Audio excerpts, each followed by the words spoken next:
Menteri Kesehatan Budi Gunadi Sadikin menyatakan vaksinasi massal yang sudah dilakukan pemerintah Indonesia saat ini telah menembus angka 12,7 juta vaksinasi. Menkes mengklaim saat ini Indonesia berada di posisi 8 di dunia sebagai negara tercepat dalam memberikan vaksinasi guna memberikan perlindungan kepada rakyatnya. Banyak negara di Eropa, Amerika Selatan, dan Asia yang saat ini mengalami lonjakan kasus ketiga dari kasus aktif COVID-19. Dari lonjakan ini, banyak negara penghasil vaksin diarahkan untuk menyuplai vaksin ke negara dengan lonjakan kasus aktif COVID-19 tertinggi di dunia. Ini membuat suplai vaksin global sangat berpengaruh untuk Indonesia di tengah keterbatasan vaksin.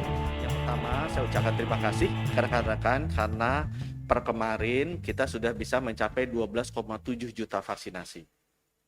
Dibandingkan minggu lalu yang menembus 10 juta, jadi dalam satu minggu kita sudah bisa menambah 2,5 juta vaksinasi per minggu. Menempatkan Indonesia di posisi ke-8 dunia. Kalau kita keluarkan negara-negara yang memproduksi vaksin sendiri, sehingga tidak ada masalah dari suplai vaksinnya, kita nomor 4 di dunia.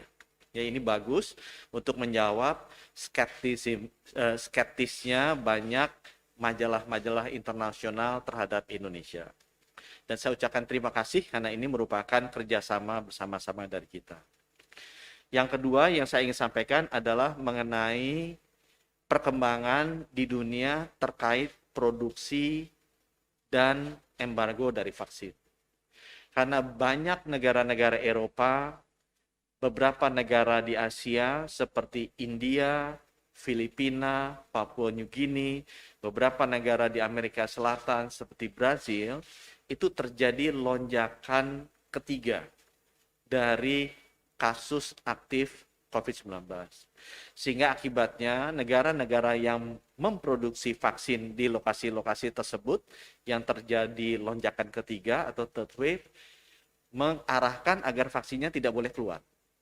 Hanya boleh dipakai di negara masing-masing. Sehingga akibatnya mempengaruhi ratusan negara di dunia termasuk di Indonesia.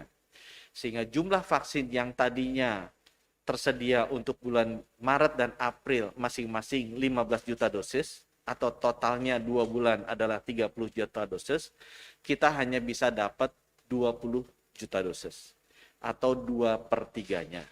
Sehingga akibatnya laju vaksinasinya, mohon maaf, seluruh teman-teman media bisa sampaikan ke masyarakat, agak kita atur kembali.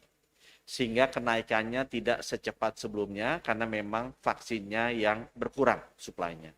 Kita harapkan, kita sedang negosiasi dengan produsen-produsen vaksin dan negara-negara produsen vaksin.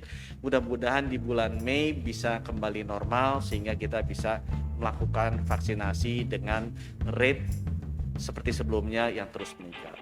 Saat ini pemerintah tengah melakukan negosiasi dengan produsen dan negara produsen vaksin agar suplai vaksin bulan Mei dapat kembali normal.